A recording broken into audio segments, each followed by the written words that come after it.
Biotechnology principle and process में जो important topic हैं और इससे जो रिलेटेड क्वेश्चन अराइज होते हैं उसके बारे में पढ़ेंगे। तो वीडियो को शुरू से लास्ट तक ज़रूर देखिएगा। अगर आप मेरे चैनल पर नए हैं तो चैनल को सब्सक्राइब कीजिए, बेल आइकन को ज़रूर दबाइए ताकि नया नोटिफिकेशन आप तक पहुंचता रहे। और सबसे इम्पॉर्टेंट जो है, इसको शेयर ज़रूर करिए।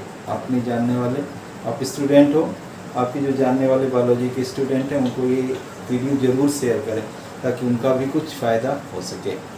ठीक, लास्ट ज़रूर देखिए, लास्ट तक इसको देखिए, बहुत इम्पोर्टेंट चैप्टर है। वैसे भी 2 ही चैप्टर है इम्पोर्टेंट, 2 ही आपका हार्ड चैप्टर है बायोटेक्नोलॉजी में, चैप्टर नंबर 11 और 12।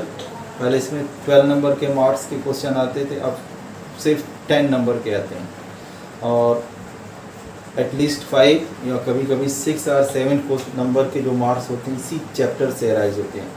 लिमिटेड टॉपिक है, बस 7 टॉपिक है और इसी 7 टॉपिक से जो क्वेश्चन होते हैं वो अराइज होते हैं। तो हम स्टेप बाय स्टेप पढ़ेंगे। सबसे पहला जो हमारा टॉपिक है वो आपका रिस्ट्रिक्शन एंजाइम। नंबर 1 है रिस्ट्रिक्शन एंजाइम। रिस्ट्रिक्शन एंजाइम से रिलेटेड जो आपका होता है 3 तरह के क्वेश्चन बनते हैं। पहला जो होगा what is the restriction enzyme, इसको मॉलिक्यूलर सीजर भी कहते हैं। और मेनली जो है रिस्ट्रिक्शन एंडोन्यूक्लियेज एंजाइम के बारे में पूछता है। अब ये जो रिस्ट्रिक्शन एंजाइम्स होता है, इससे जो दूसरा क्वेश्चन आता है वो इसका होता है रिकॉग्निशन सीक्वेंस। रिकॉग्निशन सीक्वेंस क्या होता है? वो स्पेसिफिक सीक्वेंस होता है जहाँ पर ये एंजाइम डीएनए को ब्रेक करता है और इसके लिए भी एक स्पेशल सीक्वेंस पाया जाता है जो आपके सिलेबस में है और उस सीक्वेंस को हम पैलिंड्रोम साइट आर सीक्वेंस कहते हैं। What is the palindrome? दूसरा जो क्वेश्चन अराइज होता है व्हाट इज द पैलिंड्रोम्स, ये कैसे वर्क करता है? ये एक ऐसा पैटर्न होता है, रिकॉग्निशन का एक ऐसा पैटर्न होता है जिसमें जो बेस पेयर 5 to 3 और 3 to 5 डायरेक्शन जो होता है, इनमें जो बेस पेयर होते हैं उनका जो सीक्वेंस होता है गटाक, इधर से भी अगर इधर से आएंगे तो GAAT और C, जहाँ पर भी इस तरह का पैटर्न पाया जाएगा वहाँ पर ये जो एंजाइम्स होगा इसको क्या करता है? ब्रेक कर देता है। स्पेसिफिक इको RI के लिए, इको RI एक रिस्ट्रिक्शन एंजाइम है जो ऐसे सीक्वेंस में क्या करता है, इसको यहाँ से ब्रेक कर देता है और इसको क्या करता है, ये यहाँ से ब्रेक कर देता है। और इस तरह से आपके क्या होंगे? 2 आपकी क्या हैं बनेंगे। एक का ये यहाँ तक हो जाएगा और ये एक यहाँ तक हो जाएगा और एक यहाँ तक हो जाएगा। और इस तरह से जो बनने वाला कटा हुआ जो आपका सीक्वेंस होता है वो आपका इस तरह का आता है, सेंटर से ना होकर के एक साइड से आता है। यहाँ पर आपका G हो जाएगा, C हो जाएगा और लास्ट में आपका यहाँ पर क्या हो जाएगा? A हो जाएगा। और ये जो सेगमेंट होता है इसके लिए एक टर्म और यूज होता है स्टिकी एंड। ओवर हैंगिंग जो सिंगल स्ट्रैंड डीएनए होते हैं इनको आपका क्या कहते हैं? Sticky and. तो तीसरा क्वेश्चन जो होगा वो स्टिकी एंड से आता है। और चौथा जो क्वेश्चन अराइज होता है that is only the naming of restriction endonuclease enzyme या रिस्ट्रिक्शन एंजाइम। रिस्ट्रिक्शन एंजाइम का नाम कैसे लिया जाता है, नाम कैसे लिखा जाता है, कैसे इसका नोमेनक्लेचर किया जाता है। तो 4 क्वेश्चन हो गया। पहला रिस्ट्रिक्शन एंजाइम से रिलेटेड क्वेश्चन होगा। दूसरा रिकॉग्निशन सीक्वेंस जिस पर ये एंजाइम वर्क करता है उसको पैलिंड्रोम सीक्वेंस या साइट कहते हैं, इससे रिलेटेड क्वेश्चन होता है। तीसरा जो होता है स्टिकी एंड से आता है। और चौथा जो क्वेश्चन होता है कैसे हम रिस्ट्रिक्शन एंजाइम का नाम देते हैं, कैसे इसका नोमेनक्लेचर करते हैं। पहला टॉपिक हो गया। इसके बाद दूसरा टॉपिक आता है क्लोनिंग वेक्टर। ये बहुत इंपॉर्टेंट है। क्लोनिंग वेक्टर ये आपका 3 मार्क का क्वेश्चन आता है। What is the characteristic feature of the cloning vector. यह क्वेश्चन आता है, how can a vector become cloning vector. एक ऐसा वेक्टर क्लोनिंग वेक्टर की तरह काम करता है, उसमें क्या क्या कैरेक्टरिस्टिक्स होना चाहिए। और इसमें जो होता है 3 कैरेक्टरिस्टिक्स होती है, ये आएगा। दूसरा इसका जो आपके सिलेबस में एग्जाम्पल है वो PBR322 है, इससे रिलेटेड क्वेश्चन एराइज होता है। ये मल्टीपल व्हीकल होता है, यह जेनेटिकली इंजीनियर्ड क्लोनिंग वेक्टर का एग्जाम्पल है। अब क्लोनिंग वेक्टर के तीनों कैरेक्टरिस्टिक्स के बारे में पूछता है। पहला क्या होता है इसमें, ORI, एक ओरिजिन ऑफ रिप्लिकेशन होता है जहाँ से रिप्लिकेशन की प्रोसेस होती है। दूसरा क्या होता है इसमें, एटलीस्ट 1 रिकॉग्निशन साइट होती है, जैसे पैलिंड्रोम था। और तीसरा क्या होता है इसमें आपका, क्या होता है, सेलेक्टेबल मार्कर जरूरी होता है, जिसकी हेल्प से हम रिकॉम्बिनेंट को नॉन रिकॉम्बिनेंट से या ट्रांसफॉर्मेंट को नॉन ट्रांसफॉर्मेंट से अलग कर सकते हैं।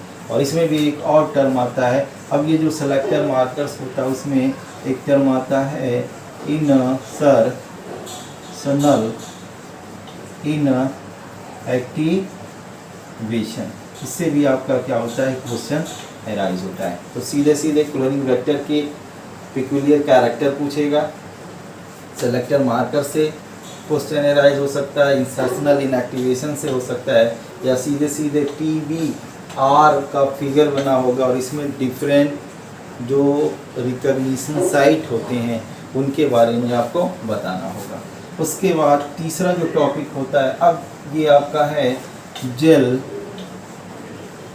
इलेक्ट्रोफोरेसिस।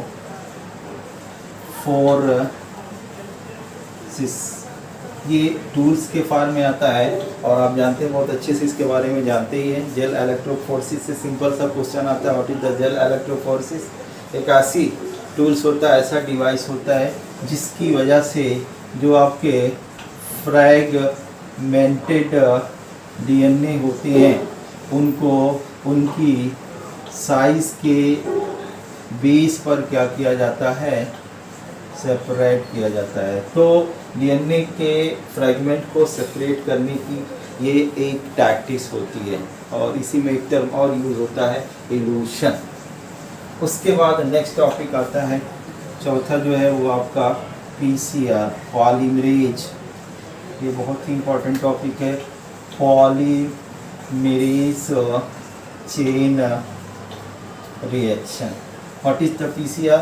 PCR में आपके 3 स्टेप की प्रोसेस होती है, या तो 3 नंबर में आएगा, या तो सीधे सीधे एक एक स्टेप को डीनेचुरेशन, एनिलिन एंड एक्सटेंशन, इन तीनों के बारे में आपको पूछ सकता है।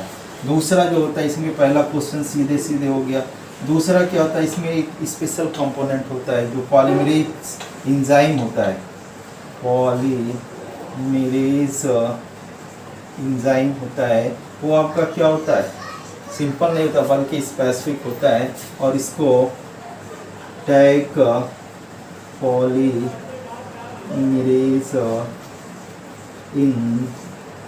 एंजाइम कहते हैं। इसके बारे में question, what is the tag polymerase enzyme. ये थर्मोस्टेबल होता है, एक ऐसा पॉलीमरेज एंजाइम जो अबव द 60 डिग्री सेंटीग्रेड पर रीपॉलीमराइजेशन की प्रोसेस को ये क्या करता है, ऑपरेट करता है। नॉर्मल जो होंगे 37 डिग्री पर करते हैं। और ये थर्मस इकोसिस्टम जो होता है, एक बैक्टीरिया होता है जो हॉट स्प्रिंग में पाया जाता है, उससे इसको क्या किया जाता है, कल्चर किया जाता है, उससे इसको आइसोलेट किया जाता है। तो टैग पॉलीमरेज एंजाइम से रिलेटेड क्वेश्चन आ सकता है। अब उसके बाद पांचवा जो होता है, ट्रांसफर ऑफ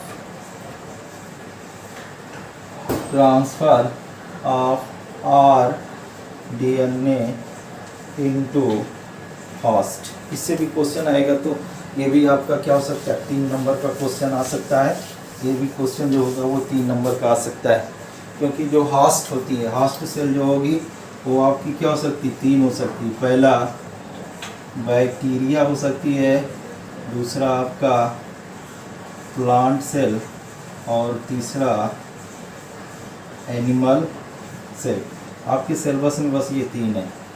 तो एक बैक्टीरिया की जो सेल होती है वो कैसे रिकॉम्बिनेंट डीएनए को टेकअप करती, कौन सी मैकेनिज्म होती, कैसे किया जाता है, उसके बारे में आपको एक्सप्लेन करना। ये आएगा 3 नंबर में आ सकता है, एक एक में आएगा तो अलग अलग होता है।